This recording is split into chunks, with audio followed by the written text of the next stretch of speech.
When Grand Theft Auto 4 arrived in 2008, it did not feel like just another sequel.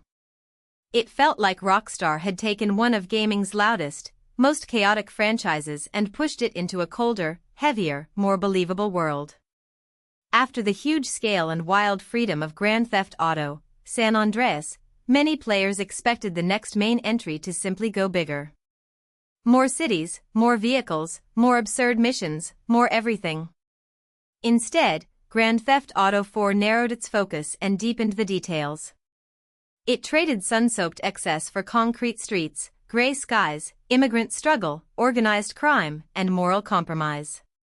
The result was a game that became one of the defining releases of the PlayStation 3 and Xbox 360 era, breaking sales records and reshaping what people expected from open-world design. At the center of Grand Theft Auto 4 is Niko Bellic, an Eastern European war veteran who arrives in Liberty City searching for a better life. His cousin Roman has been writing letters and messages describing America as a place of wealth, luxury, and endless opportunity. But when Niko reaches the city, the fantasy collapses almost immediately. Roman is not living like a king. He is running a struggling taxi business, drowning in debt, and attracting dangerous attention from criminals. This setup gives the game its emotional core. Niko is not simply a criminal looking for power. He is a damaged man trying to escape a violent past, only to discover that the new world he entered is built on different versions of the same corruption, desperation, and betrayal. Liberty City is one of the main reasons Grand Theft Auto 4 made such an impact. The city is fictional, but it is closely based on New York City, with dense boroughs, crowded streets, bridges, apartment blocks, storefronts, elevated train lines, and waterfronts. The game's world includes 4 boroughs spread across 3 islands, alongside Alderney, a neighboring area inspired by New Jersey. What made this map memorable was not just its size. In fact, Rockstar did not consider it the largest world in the series. Its strength came from verticality, atmosphere, and detail. Streets felt lived in. Pedestrians reacted believably. Traffic flowed with weight. Neighborhoods had different identities. Liberty City was less of a playground pasted onto a map and more of a place with texture, routine, and personality. The shift in tone was deliberate. Earlier Grand Theft Auto games were packed with cinematic influences, exaggerated characters, and satirical versions of crime films, action movies, and pop culture. Grand Theft Auto 4 still had satire, radio humor, and absurd side details, but the main story aimed for something more grounded. Rockstar wanted an original approach rather than a direct imitation of familiar movie styles. The writing focused on broken promises, the American dream, loyalty, family, revenge, and whether someone can truly leave violence behind. Niko's conversations often reveal a man who knows exactly how ugly his choices are, yet keeps being pulled into situations where survival means doing terrible things.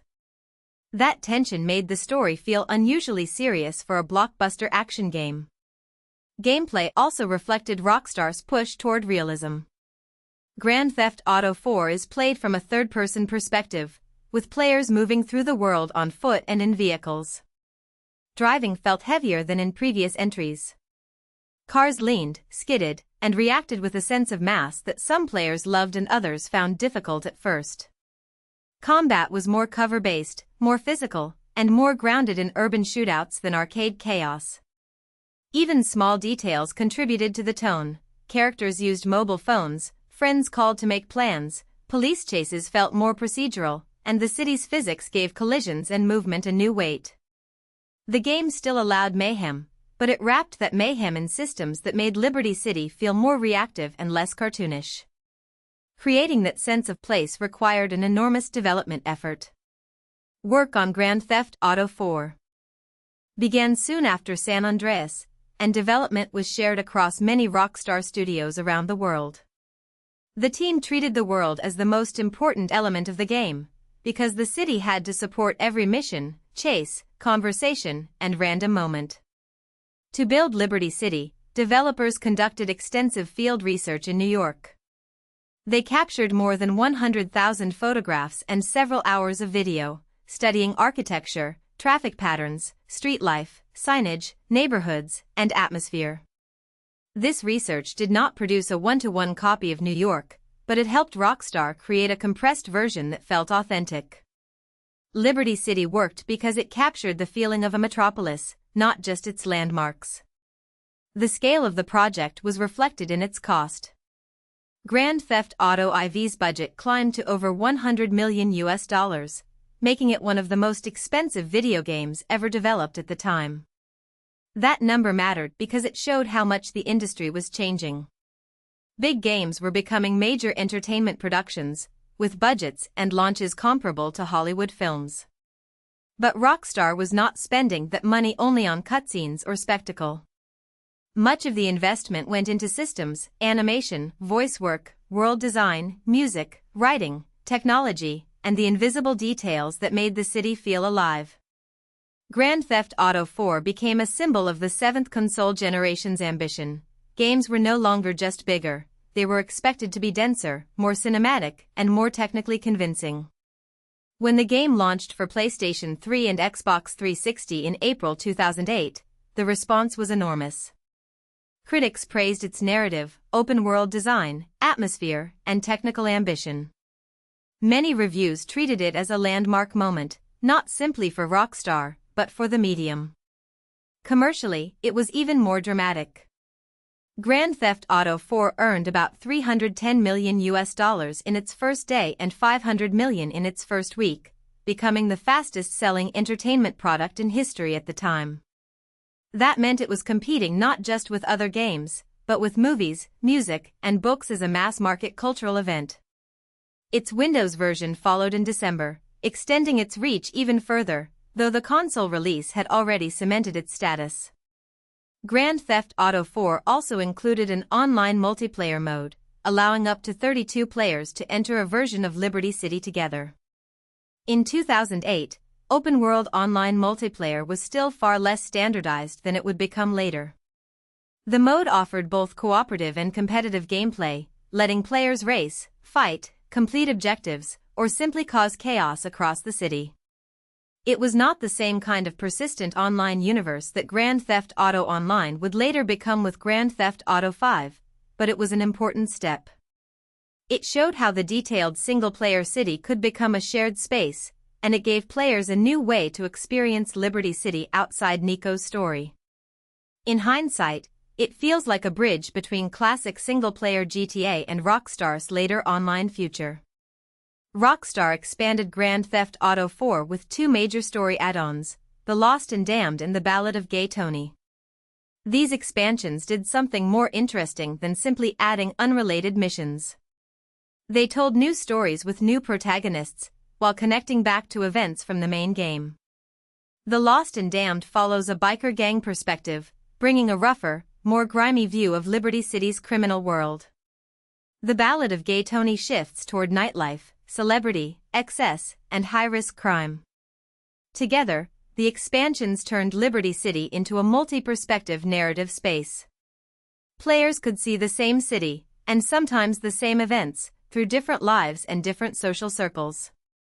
This made Grand Theft Auto 4 feel less like a single story and more like a crime mosaic. Like other games in the series, Grand Theft Auto 4 also generated controversy. Critics pointed to its depiction of violence, its criminal missions, and especially the player's ability to drive drunk. For some observers, the game represented a troubling level of interactivity with antisocial behavior. For defenders, it was adult fiction in game form, using crime and exaggeration to explore society, power, and hypocrisy. This debate was not new for Grand Theft Auto, but Grand Theft Auto IV's realism made the discussion sharper. The more believable the city and characters became, the more uncomfortable the violence could feel. That discomfort is part of the game's identity. It is not only a power fantasy, it is also a story about how violence follows people, damages them, and becomes normalized in corrupt systems. Grand Theft Auto IV's legacy is complicated but enormous. By 2013, it had sold over 25 million copies, and it was widely regarded as one of the most important games of its generation. It won multiple Game of the Year awards and is still frequently discussed as one of the greatest video games ever made. Its successor, Grand Theft Auto V, would become even larger, brighter, and more commercially dominant, but Grand Theft Auto IV remains distinct. It is the serious one, the grounded one, the game where Rockstar rebuilt Liberty City not as a backdrop for jokes, but as a pressure cooker for broken dreams. It proved that an open-world blockbuster could be commercially massive while telling a darker, more character-driven story. That is why, years later, Grand Theft Auto 4 still matters. If you found this helpful, please like this video and subscribe for more explainers.